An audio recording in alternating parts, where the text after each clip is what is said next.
Cyclists are all over Cedar Falls Thursday evening, many of them hanging out around the Main Street area and many of them just a few blocks over in the Gateway Park area. Now they are gearing up for another leg of RAGBRAI. Jim, to answer your first question, I don't know if I'm allowed to say this. I know Joe's listening and Eric might be listening too. Am I allowed to say it's a little mild compared to what is to come? I don't know. But a lot of people are on their way home tonight, presumably from work. But many city crews have already pre-treated the roads for that commute home, as well as for what's to come. And I've also been told that many of those city crews have been home for quite a while and probably asleep by now as they prepare to go back out at 3 a.m. tomorrow morning. Yeah, preparation, that's a huge word. They say prepare yourself before you get behind the wheel and allow yourself extra travel time on the road. That's what city workers are telling only those who absolutely have to travel this evening and into the early hours of tomorrow morning. Now, not only do those steps help protect those drivers and keep them safe, but the city workers as well. Now, speaking of those snowplows, this is something I wanted to mention as I learned as I was talking with city officials today. In North Liberty, they've actually named their snowplows so residents can more easily track their schedule and their route. The first one out tonight is called the Snowjo Dojo Casa Plow. That's a play on words for those of you who have seen the Barbie movie. So I thought that was unique, and I wanted to share that with all of you. Live in Cedar Rapids, Libbie Randall, KCRG TV 9 News. You see this, Danielle? It's a hand fan. It's the best money I've ever spent in my life. So Fan me. There. Whatever Scott wants, Scott gets. Not cooling down, but yeah, Scott's got a bit more insight to share with us right now. So Scott, tell me about how the journey has been today, the route today. Hot, sweaty.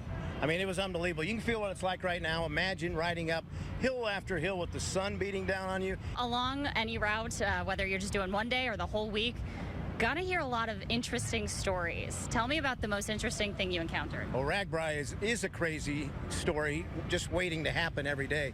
Well, Nicole, the last time we checked in, we wanted to make you all aware of what we are assuming are flare-ups on the top of this building. Again, I'm going to step out of the way so you can get a better look at the flames on the top of this building. There are still a few people on site from what we can see, various vehicles here with their lights on. I did call city officials to make sure they were aware of these minor flames on the top of the building. They said they were, and they are minor enough that they are going to let them burn and extinguish on their own. Now, we also want to let you know about community response here today. As we've said, as part of the immediate action after the explosion, people living and working near the plant were evacuated. Iowa Valley Schools, which is located about a half mile from the plant, made the decision to keep students inside for the remainder of the school day due to air quality concerns. It also created complications for dismissal. There was a small part of the town that was evacuated. We made sure that we sent text messages out to parents that if they live in that area, what was their plan to get home that night. So we weren't dropping kids off in an area that they weren't supposed to be in. Superintendent Reid Gans says this morning some teachers were checking in with those students to make sure they are okay. He tells us guidance counselors are available if students need to talk to someone. Now, again, the rest of the community, very quiet. We've been out and about throughout the town at various times today, seemingly pretty quiet. Earlier this evening, a lot of people driving by, seemingly to see the extent of the damage. As of right now, since the sun has gone down, it's once again very, very quiet. We'll continue to keep you updated on this. Live in Marengo, Libbie Randall, KCRG TV 9 News. Now, ICE subdued him and then took him to an unmarked vehicle. Reports say Gonzalez was living at the Catholic Worker House.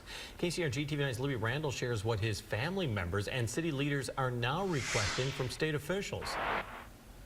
Well, signs in the Ped Mall this morning read "Justice for Jorge" and "ICE not welcome." Gonzalez's partner was there with their baby, pleading for change to this system. We demand his freedom now. The voices of protest echoed throughout downtown Iowa City Friday morning. Several family members of Jorge Gonzalez were there to speak in advocacy of him and other immigrants. We're feeling upset. We left our country. persecution, we left violence, and we're supposed to be here in a safe place. Jorge's partner told the crowd she doesn't want other families to go through something like this. Jorge no es un delincuente, ni tampoco es una persona violenta. He's not a criminal. He's not a bad person. Simplemente estaba trabajando por su hogar para salir adelante por nosotros. He was simply working for his home, for his family, so that we could have a better life.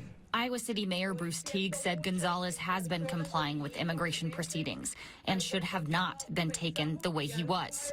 One of his last statements addressed Congresswomen Miller Meeks and Hinson.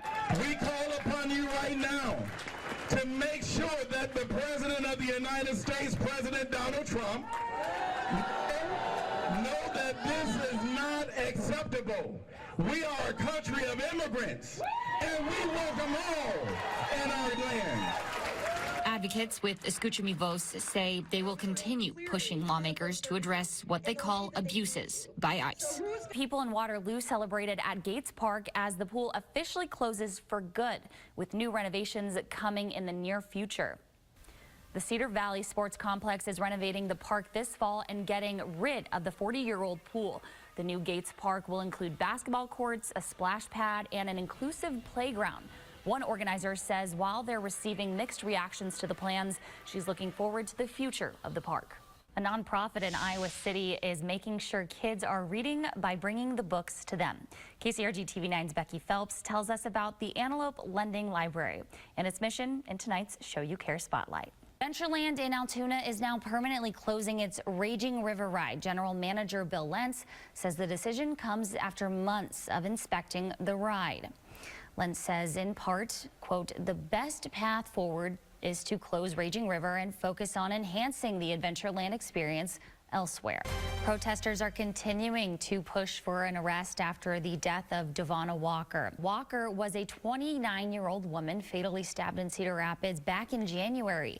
TV9 received this video showing Walker and two of her neighbors shouting at each other. One of those neighbors uses a racial slur, the N-word. Shortly after, there's a scuffle. It appears then Walker was stabbed. No arrests have been made in this case. KCRG TV9's Molly Swain spoke to activists who spent their afternoon calling for that change. Well, the Cedar Falls community is remembering former fire captain Brad Sherwood. The Cedar Falls Fire Rescue says the 56-year-old died at his home in Grundy County yesterday. He served the department for 23 years and started as a volunteer firefighter in 1997. In a statement, Fire Chief John Zolendek says, in part, quote, Captain Sherwood was an outstanding leader and even better person. I've never met anyone who didn't like Brad. His skill set will be missed and be hard to replace. Officials say an autopsy will be performed to determine his cause of death. The City of Waterloo opened up its golf courses for the season 1 month early. KCRG TV9's Cole Crutchfield spoke with golfers about being able to play this early in the year.